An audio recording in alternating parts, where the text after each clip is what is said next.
Hello, everybody. This is Dr. Lillian Cespedes Gonzalez, your host, bringing you another one of our travel guides of different destinations across Europe. As usual, this space is sponsored by all of our lovely donors, supporters, and members on our PayPal and Buy Me a Coffee programs. You actually have the links to the PayPal and Buy Me a Coffee where you can keep on helping us develop this channel and making all of this knowledge accessible to as many people as possible across the world. And today we're actually going to be talking about potential city break in the city of Budapest. And the approach to this lecture today is not so much the idea of hidden gems or off the beaten path, because I'm sure most of you have heard about Budapest in that regards, but really doing it from the perspective of slow travel, slow tourism, and engaging with practices which are a bit more sustainable and a bit more, well, I guess, friendly for the city, for our pockets, and in general for the general idea of traveling throughout. Well, the game plan for this period in Budapest is the following. We have activities to do in the area of Buda, we have activities to do in the area of Pest, and then general experiences, which is something that I am very much going to advocate for in this specific travel guide. Normally when we go to places, we put a lot of emphasis in sightseeing and visiting XYZ museum, palace, house, etc. Well, in the case of Budapest, and particularly for those of you who want to travel off season, engaging in activities and in experiences is going to be a much more meaningful journey than some of the other things. Why? Because, well, this is a way of making the most out of the different, daylight opportunities that we have across the city, and overall a way of making the most out of your time and out of your journey from a personal perspective. So that is the reason why I very much recommend this kind of approach. But first things first, let's talk about Buda. So Buda is a very interesting part of Budapest, and that's because the city of Budapest actually was made of smaller settlements of smaller cities across the sort of metropolitan area. And Buda corresponds with the part on the west side of the Danube, which historically was the fortified area of the castle that originates in the 13th century, and one of the main reasons why people normally want to come and visit the city of Budapest. You see, Budapest is actually under UNESCO Heritage Patrimony, and the castle, the palace, is one of the key listings in there. But that is not to say that the city of Budapest is solely a UNESCO destination because of the palace. There is actually a combination of different elements across the city that give it that status. And actually, I would not recommend right now that you go and visit the palace in Budapest because it is currently undergoing an incredible amount of maintenance. So you're going to pay a pretty penny to see that many places are actually closed down or covered in scaffolding or noisy, etc., which is not the greatest for your experience. And frankly, without wanting to, make any kind of offense or diss anyone or anything, there are other palaces in Europe that you can visit for a lower budget and that are just as equally iconic or even more so, not as busy, and that will provide you the same experience. We're full of palaces from the monarchy and nobility, left, right, and center. You don't need to visit this one, if you see what I mean. But instead, you can go to the area of the castle and in the proximity of what is the palace, still encounter areas that belong to that fortification, which is the area that you see in front of you here in the Holy Trinity Square, which is the Fisherman's Bastion and Matthias Church. So this is actually one of the areas that I think is definitely worth visiting, the area of Buda for, because, well, the bastion itself, which is not just what you're seeing here. This is the exterior of Matthias Church itself. And, well, in here you have different view of the area of the Holy Trinity Square with the equestrian statue of St. Stephen in the courtyard, if I remember correctly, who is a very important man in Hungary. Wherever you go around, you're going to see a lot of imagery from him because he was the first proper king of Hungary, and he was actually canonized for improving Christianity in the general area and particularly helping pilgrimages to the Holy Land. So you will see him a lot, essentially. And well, Fisherman's Bastion is actually this beautiful complex. It was a bastion that was rebuilt in the 19th century, although it was a lot older, in this neo-Romanesque style that used to protect the Guild of Fishermen, hence the name. It's actually about 140 meters of panoramic terraces. And here I need to make you aware of a slight touristic trap. You see, in the square that I've shown you just a moment ago is where you have the booths where you can buy entrance to the church, to the tower of the church, and to one of the terraces.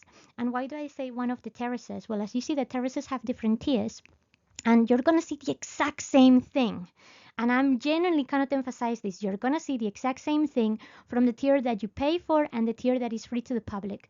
It's not a lot of money, but still, don't fall for these little traps, particularly in Budapest, because I have to say, as somebody who, prides herself on being a well-seasoned traveler, a tour guide, I literally do this for a living. I found Budapest one of those places that no matter how well I research or investigate it, websites never were quite entirely up to date. All the information was, it kind of felt like the information was often half true. Like what it said on the website should have been the truth, but then you got to a place and things were slightly different. And people aren't always necessarily going to help you navigate the system very well. I found that there was a certain degree of punishment towards tourists in the city, and I can sort of understand why, particularly in the summer months. Traveling through Budapest must not be the greatest experience in that regards, but some places, well, they will take advantage of you in that regards. So I'm not saying it's a horrible practice. It's not necessarily the most noble, but this is part of the problem with mass tourism nowadays, guys. So be mindful and try to do a little bit of research, essentially, and care for yourselves in these circumstances, because one of the entire points of slow travel is that we are respectful and we engage with respectful practices all across the board, and that means we being respectful tourists but also treating tourists respectfully because of their reciprocity. Mass tourism hasn't necessarily led us down that path, so you cannot entirely blame some of these places for essentially playing the system, but let's try and change mentality together. Well, in any case, like I was saying, it's a beautiful, Disney movie-like sort of place, a beautiful representation of medievalism as well, with the different chambers that you can see and the different statues that decorate the area. And you get beautiful views, like the one that you're seeing right here. This is actually a photo that I took straight across from the area that you don't have to pay for, with a zoom, obviously, of the parliament, which we will talk about in a few more moments. But, it's a truly magical place, and it also has, a few shops, restaurants, etc. So if you're actually going to pay money for one of the better views, maybe it's better if you eat at one of the cafes, if you see what I mean, and add a little extra to the environment. I don't know. One of those, thoughts for you to think about. Well, views you will also get from the top of the cathedral, by the way. Sorry, not the cathedral, Matthias Church. In fact, you can see here some of the tile roofing in there. In order to access the church, you need to do it as part of a guided tour. The tower of the church, you need to do it as part of a guided tour. So be mindful again of the accessible times, etc. And it's a fair few steps, so do not undermine the tightness of the staircase journey. Some people find it quite claustrophobic. If you can do it, the views are definitely worthwhile. There's a little exhibition halfway through the tower, but entirely up to you whether you take it or leave it. The church itself, though, whether you do the tower or not, is definitely worth the while, because you see, Matthias Church is also known as the Church of the Assumption or the Coronation Church, because, originally built in the 11th century, now mostly rebuilt in Gothic. This is the place where a couple of very important coronations of the kings of Hungary as part of the Austro-Hungarian Empire, of the Habsburg Empire, took place here. This is, of course, the coronation of Franz Joseph and Sisi, and Sisi is very well venerated all throughout Hungary, so you're going to find a lot of things in connection to her are of special importance to Hungarian people. And you will also find that Charles IV was also crowned in here, so it's a very special type of church in that regards. In fact, there is also a couple of burials, if I remember correctly. This is the burial of Bela IV, which is a pretty important king in Hungary during the Middle Ages. But it's a very beautiful church, despite the neo-Gothic accents and some of the more clear modern, interventions. It is beautiful. So you have a perfect mix of medieval, of revival, and Baroque, which really highlights the background of Hungary as a country and as a cultural scene. Well, another place that I would very much recommend that you visit if you are in Buda and you're not going to go to the palace is the House of Houdini. And you're probably wondering, what does this have to do with Budapest? Well, Harry Houdini was actually a Hungarian migrant. His family left when he was really young to the United States for better opportunities. That is why the museum is located in here. And this is actually the largest exhibit of its kind in Europe. So if you are into the personalities of the peculiar world of the 19th century, of the history of entertainment, or if you are a magic fan like me, this is definitely a must-see. The entrance was actually quite cheap, though the entrance at the door and online is different, so the ticket changes. And for example, when I was there visiting, I didn't book online because it didn't say that it was necessary. But it turns out that they would rather you book online because at the site itself they only take cash. So again, one of those situations where it may be worth carrying a little bit of spare money, not just, entirely plastic. So when you have situations like this, which were more abundant than not, you're not necessarily left in a pickle. And by the way, I actually paid in euros. The official money of Hungary is currency, not money. The official currency of Hungary is the Hungarian forint.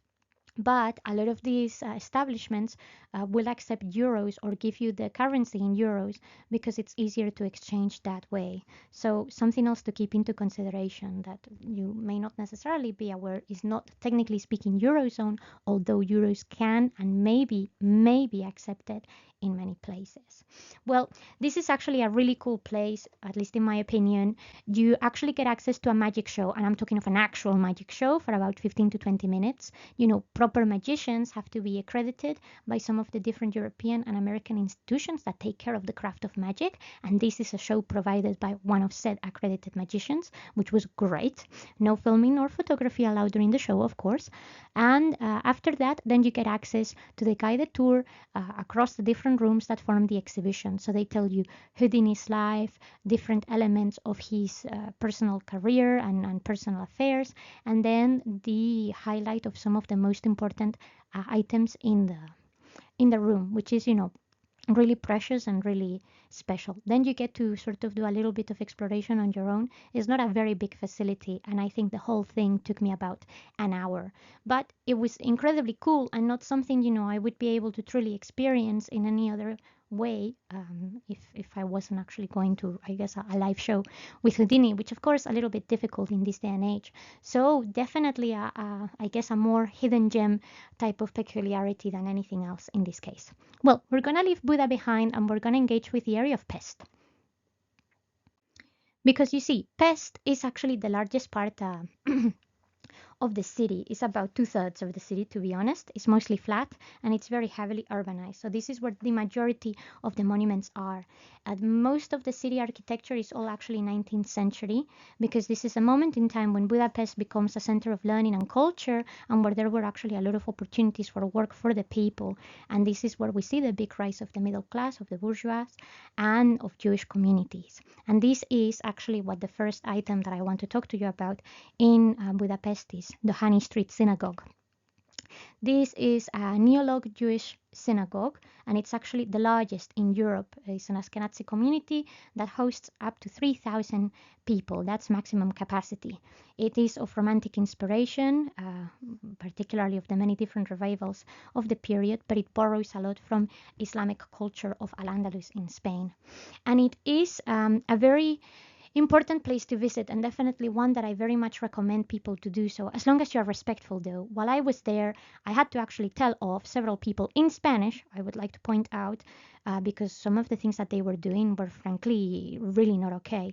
So again, it's not just because it's a temple, it's a cultural site, it's actually of massive impact for the community. Just mind yourselves when you're traveling to places like this, particularly if they are not of your own culture and you don't necessarily know why they matter so well.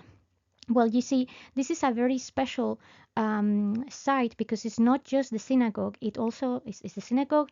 It has the Heroes Temple, and it includes a graveyard, memorial, and the Jewish Museum. And yes, I did say that the memorial and the graveyard are here, which is not common in synagogues and Jewish temples.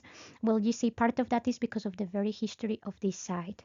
The area where the Honey Street is actually corresponds with the border of what was the ghetto of Budapest during the Second World War. And well, part of this area of the city was actually bombed.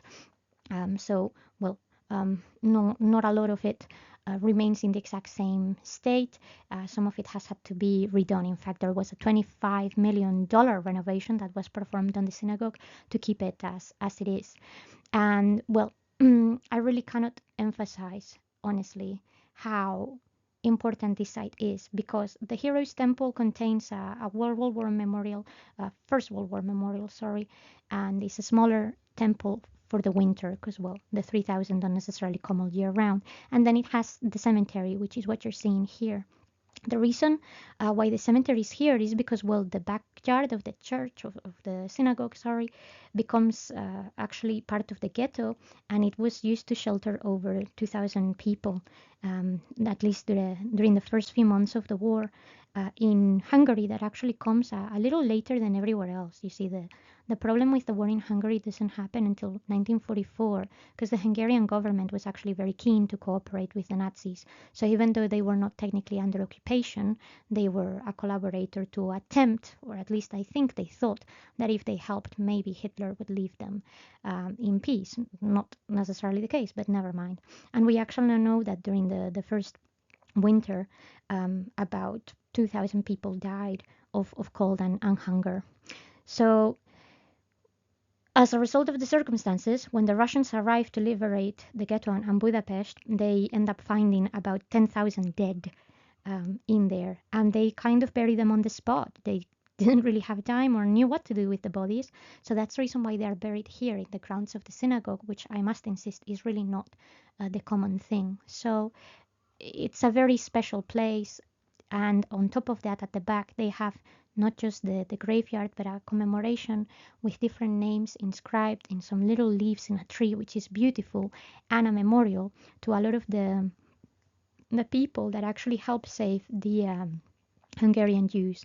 This was something that was an initiative particularly predominated by the diplomat Raoul Wallenberg, but many other diplomats and advocates of different countries actually helped. So it's a very unique thing that you really have to see if you're interested in this part of history at all. Now, if you're gonna see the synagogue, you kind of have to see its Christian counterpart, St. Stephens Basilica, which is the third largest building in Hungary. It's also of neoclassical style, and it contains the remains of St. Stephen, which I have already mentioned previously why it's so important. It's a 19th century construction, just like the synagogue. So, you know, there are some theories that kind of suggest that the reason why the synagogue is so lavish is because, well, people were in competition, right? Oh, hey, look at our brand new church. Well, look at our brand new synagogue, blah, blah, blah.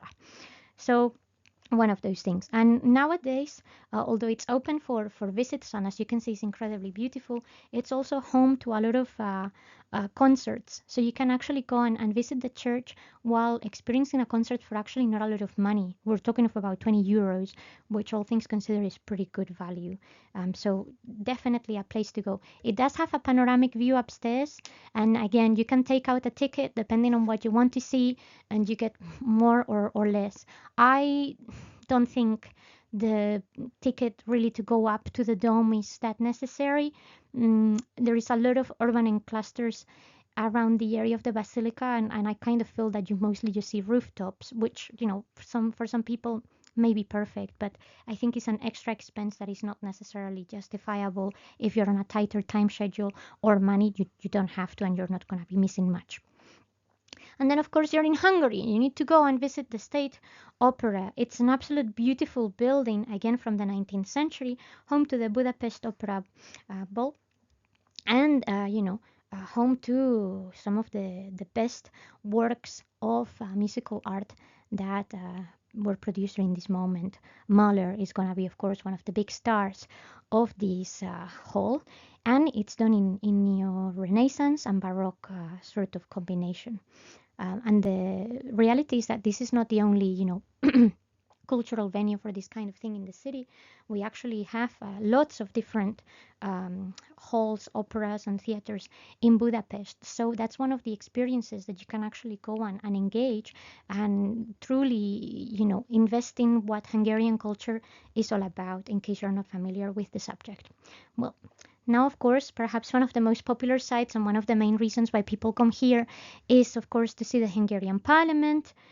It is the National Assembly of Hungary, created in this beautiful neo-Gothic style in 1902, so quite a late neo-Gothic. The views in here are absolutely spectacular, and here you see a different part of the parliament.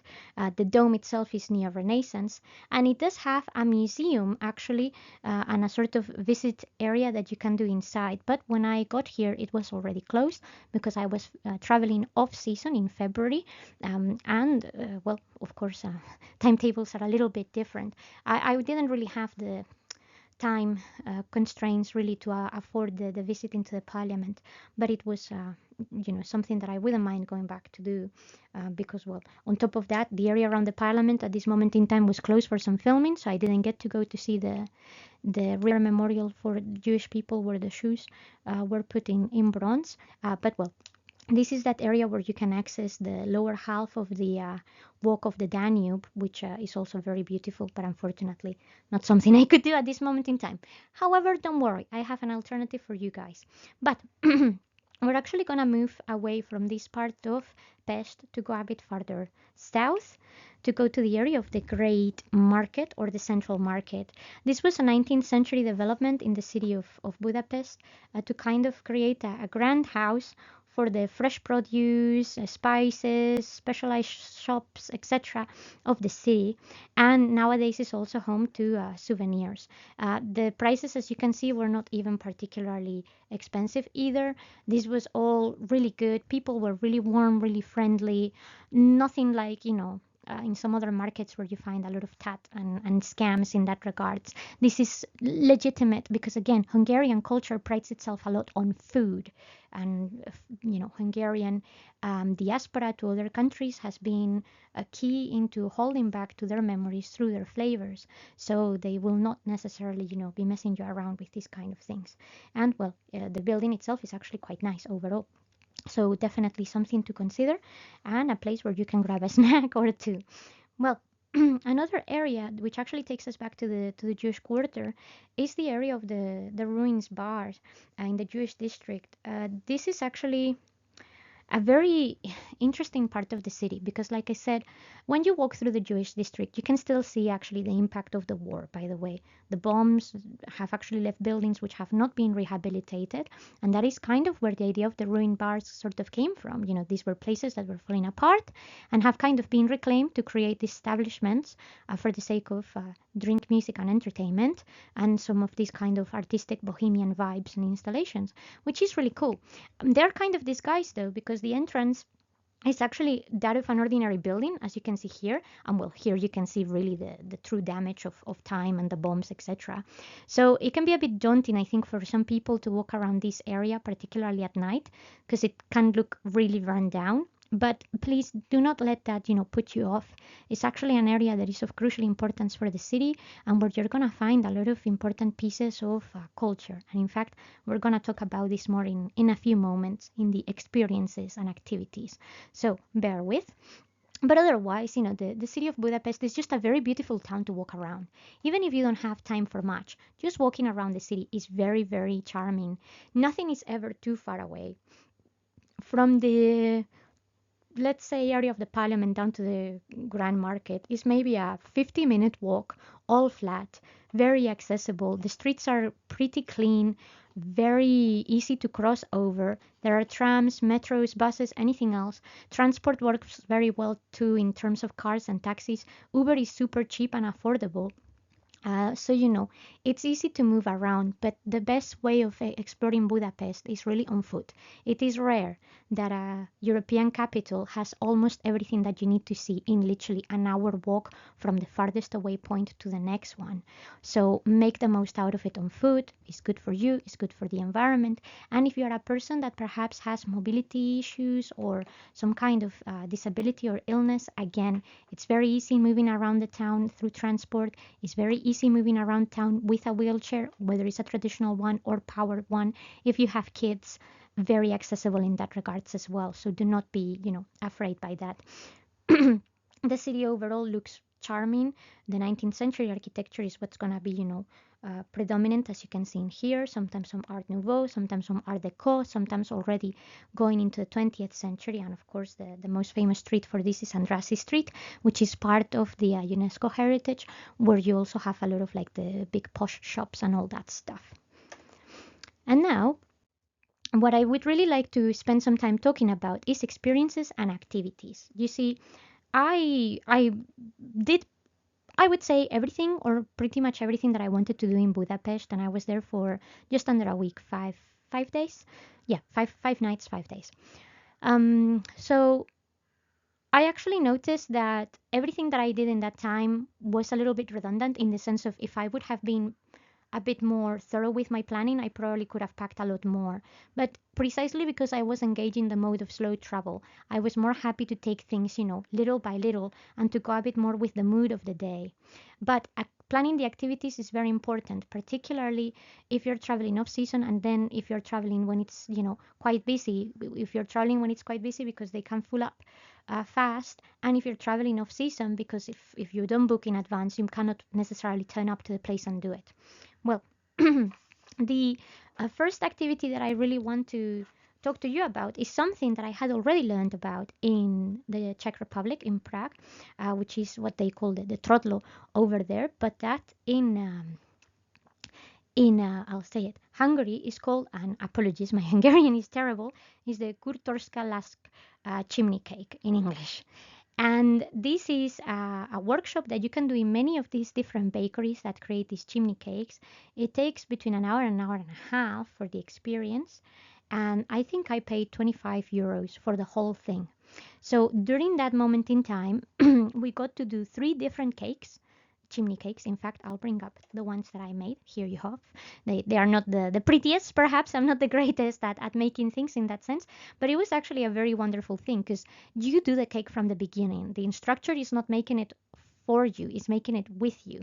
So you get full control of your cake. You get to learn a lot about culinary traditions in Hungary, the history of this type of cake, which, actually is originary from Transylvania, but in case you didn't know, parts of Transylvania historically were actually Hungarian territory in the Middle Ages. So you get to learn a lot about those regionalisms, about cultural identity, people, and why this matters so much. And most importantly, you get to take home some very tasty souvenirs. You can actually coat them in different toppings. I think I did mine in cinnamon sugar, coconut, and the last one I believe was like hazelnut or walnut, if I remember. And it's honestly super simple. They also give you access to the recipe so that you can try and recreate it later on at home. And it was genuinely great fun. So whether you're traveling solo, a great way of meeting new people. If you're traveling with a group, something that you will definitely remember. And again, just a way of engaging with the locals and making sure you have an impact in a local business that actually depends on you to survive, which is the entire point of slow travel and off the beaten path in that sense. Well, speaking of something else in terms of experiences, behold, some cats. And you're probably wondering, great, you found some cats. Well done. Well, there is more to this than just finding some cats. This is actually the cat museum. Look, I'm not the biggest fan of cats. I have time for them, but it's not necessarily something I would necessarily get out of my way to do. But I actually quite like the, I guess, twist in which this was done. This is not, and I must emphasize, it's not a cat cafe. There is actually a cat cafe in Budapest, and they've become very popular everywhere. But this is actually a cat museum, meaning that you come here as a guest to learn about the cats and from the cats. You need to reserve in advance, by the way. We were very cheeky. We didn't know this. Um, it was completely something that I missed. And we kind of turned up on a day when they were not super busy and they allow us in just because they had one space left. But do not expect that to happen. Like I said, booking in advance is becoming more and more important in the majority of these places. So do your due diligence, learn from my mistakes. I think entrance was about 12 euros per person. So again, I'm converting this to the currency that would be easier for you to move around.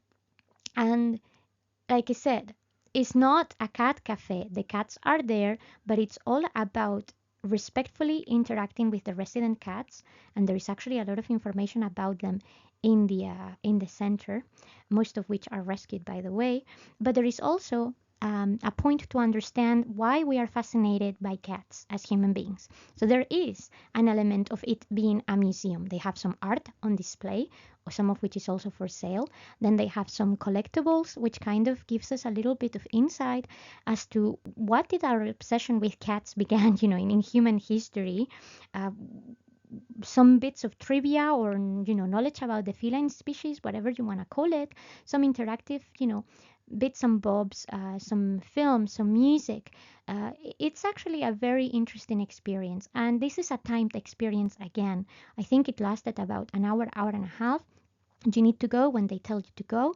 You need to follow very important protocols in terms of the health and safety of the cats, hygiene, etc. And it's actually very interesting. I actually learned a lot, and more importantly, it's a very chilled place that it's never going to be overcrowded because they have very strict, rules on how many people can enter at the same time.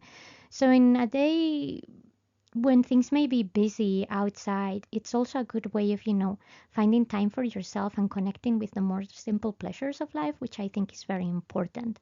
It's not perhaps in the easiest place to spot. It's easy to get to, but it's not a super recognizable landmark. It's just a little bit higher up than the parliament, but again, easy to get to in any case. So just something to consider and to think about. And then an activity that has become incredibly popular in Budapest and I very much endorse is going street art hunting. You can do this, of course, as part of a guided tour, and if you have the time and money for it, I recommend that you do that because you will learn a lot more about the pieces, of course. But Budapest is one of the best cities in Europe to actually do this. You see, particularly the majority of these murals are actually in the Jewish district, and I think you can understand why. With the destruction and then the reconstruction, there are many facades that were in desperate need of some TLC. So some of the best names in street art in the whole world came here to the masterpieces. And I came looking for the one that you see here on the left. This is Okuda San Miguel, who is one of the best names in mural art in the world. Home slice for me. And it's just a very beautiful way of seeing how the city has survived and moved past that. You will find a lot of these areas are nearby the ruins bars, and in fact, many of the guided tours that you can take on street art will go into the ruins bar because, well, they include, right, that sort of idea of street culture into the entirety of the vibe. But they're incredibly impressive, and I literally could have spent dead hours just doing this. I spent about 2 hours of an evening hunting for pieces. I did this with an app that is done on a sort of like street art mural hunt for free, but many of them, the most significant ones, are also marked on Google Maps itself. So even if you are not super tech savvy, you should be able to see them registered. And frankly, if you just kind of leave Doheny Street and you just start meandering around the streets, you will see them, right? You don't need rocket science to find them. But of course, the one thing you will miss without a guide may be the interpretation of the pieces. There are many free websites where you can look up what they may mean, but of course that requires a bit more fiddling around. If you do some research in advance, though, you can perhaps, come up with the ones that you want to see and then find them that way. But this is something that I very much would encourage you to do because it will get you in touch with, the past and the present of this part of the city that really suffered, and also I think help you reflect, right, of how many beautiful things we can actually do out of things that were not so beautiful. It was incredibly cathartic in that regards, I would say. Well, one of the most famous and popular activities to do when you are in Budapest is, of course, going on a tour of the Danube. And now you can do a proper tour that will take you, through different cities. You can do Budapest to Prague or whatever, or you can just take a little, river cruise, which is what I did. This is experience that takes about 2 hours. There are some that are longer, some that are shorter, depending on how you booked and what type of fanciness you add to your experience, it will cost more or less. I actually went for the basic entrance, which was 17 euros for the 2 hours, all things considered pretty good. And there was nothing included in my experience apart from the live music that was part of the boat entertainment. However, another warning, because I was on the cheap seats, essentially, the musicians were expecting to be paid in spot. And they were a little bit abrasive, so to speak, for you to give them money. So again, one of those things to be aware of how some of these situations work. Like when you went upstairs to the people who were eating in nicer tables and with, I guess, more fancy ensemble, that was not necessarily the expectation, but because they had paid a larger ticket, if you see what I mean. So swings and roundabouts. Anyways, it's actually a nice way of just getting to see some of the most iconic locations, at least from the outside, in Budapest.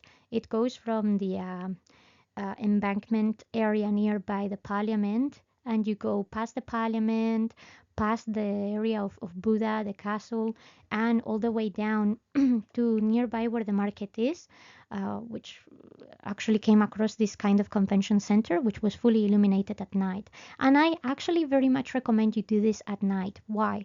Because although there are ships that are going up and down all day long, well, it's gonna be more special when you do it at night. You're gonna see things illuminated on a different light.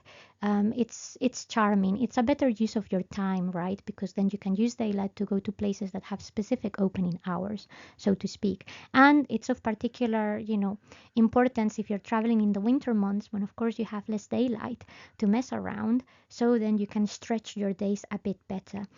In some of the ships, you can get food, sometimes with your ticket and sometimes separate. They had a bar and snacks to do around, and you can actually walk around the ship, see how the thing works, and then you can go outside, and they have some areas from where you can take photos and what have you not. So it's overall a very interesting thing to do, plus the entertainment that you do get from the music, even if a little bit predatory in that regards. Definitely would recommend. And I've done this kind of thing before. I've did it in Prague, and in fact in our channel you can see some of the videos from that. I've done it in Stockholm, and it's not necessarily something I would say is worth the while in every single city with a river, but the Danube is iconic for that, right? The impact and the presence that it has in Europe as a body of water is really remarkable. So definitely the place to do it, so to speak.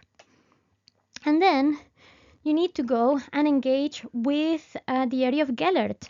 Now, you can just go to the area of Gellert because of the hill. Gellert Hill is about 235 meters. It has an area of like parks, and it's good for like outdoor walks and whatnot. And that activity becomes very popular actually in Budapest, both in the summer and in the winter months. But the reason why I did this was because I was staying a short walk away from the Liberty Bridge, which is what you walk through to cross over to the area of Gellert, and I was going to the baths. You see, the baths are very important because Hungary has the largest thermal water cave system, or one of the largest water cave systems in the whole world. And Gellert is one of the many in Budapest. It's not the biggest. In fact, there are a couple more that are larger with more rooms and whatnot, but it's the prettiest and the most iconic because this is a proper, 19th century Art Nouveau, late 19th, mostly early 20th century Art Nouveau complex that was damaged during the Second World War but has been repaired. It's actually part of a hotel, and it's just so gorgeous. So I think I took a day pass because I couldn't necessarily grab like a specific timing in Gellert. The pass was an open-ended pass. It's a day ticket essentially for 25 euros. and I stayed there for 3 hours. I could have stayed the whole day, literally from the moment they open at like 6 a.m. until dark, but I thought that 3 hours was enough for me, if you see what I mean. You can make the most of it or whatever. And it was honestly incredible. Different baths have different passes. In fact, there is like an annual pass for members of the city, which I thought was such a wonderful thing to improve, public health and whatnot. And it was just incredible. The complex itself has different thermal baths with mineral hot spring water, and they are all between 35 to 40 degrees Celsius. Then on top of that, they have saunas and steam rooms, which I can't use personally, but I saw many people using and they seem to be very nice and of good quality. They also have cold plunges, a massage treatment, which you need to pay separate for, but they have many different type of massages, facials, etc. I would say reasonably priced, but you can find cheaper places in Budapest. In fact, what I did this day was go to the baths in the morning and then get a massage in a different place in the city center. But if you really want to go and have the full experience, you can do it in situ. And then they also have a swimming pool, which is quite a large, is what you're actually seeing here on the picture.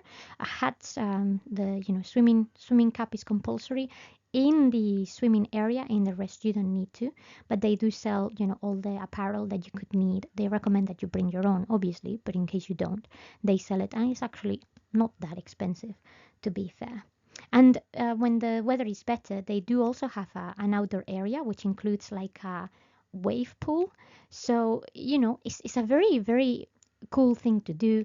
And obviously, a very important aspect of, Hungarian culture and the citizens of Budapest, because although there were a lot of tourists in here, you could tell that a lot of the people in there were also local.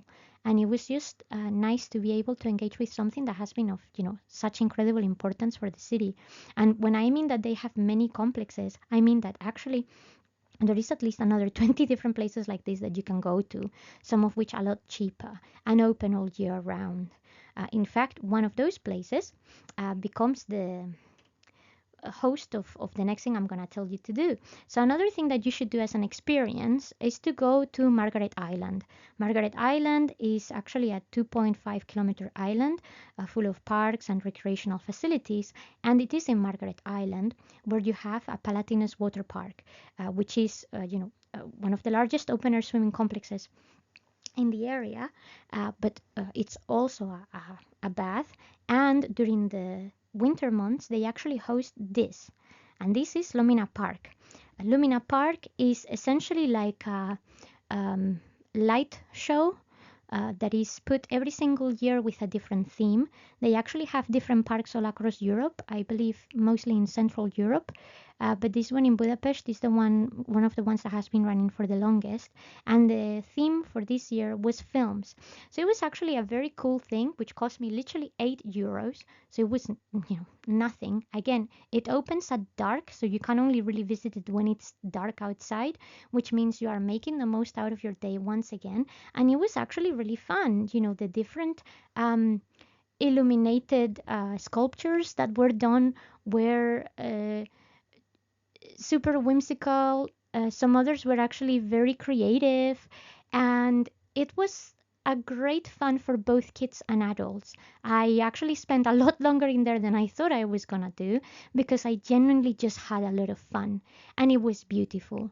So it really does take you on a journey that you can take it or leave it. You can spend however long you want or not, but it was genuinely very engaging, very interactive, and one of my fondest memories of Budapest in that regards. And well, now bonus, the bonus round, which is the National Hungarian Museum. There are many museums in Hungary, in Budapest particularly, but this is definitely the must-see. It is a beautiful 19th century neoclassical building with 7 permanent displays, 7 permanent exhibitions. It covers the history of Hungary from prehistory to the Avars on the ground floor, which, by the way, is the floor where you will notice there is a lot more of modern redesign and interpretation. It's incredibly cool, so 100% recommend. And I would say it's actually the best part of the exhibit. In fact, well, you can see here some of the items on display. This is one of the bull bracelets from antiquity from the area of Transylvania. I believe it was from the first century before Christ, before Common Era. And one of the reasons why I wanted to go to the museum is because of this. This is actually the Suso treasure, which is one of the most important late Roman finds in silver in the whole of Europe.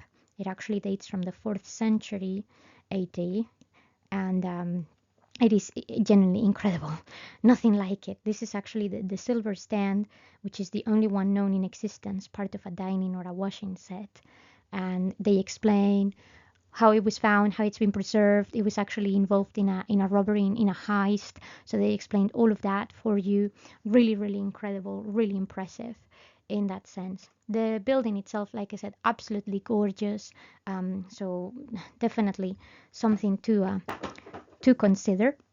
And well, you will also make a very good use of the time by learning the history of the Avars, which are some of the most important founding sort of tribes of the area of Hungary.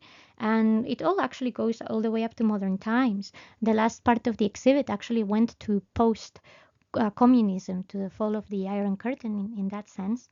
And at the bottom, they actually have the lapidarium, which you actually have a full video, a short video in this channel, which is a room full of the late Roman tomb collection from the area of Obuda, where there is actually a Roman villa that if you wanted to visit, although it's a bit more out of the way, you could go to.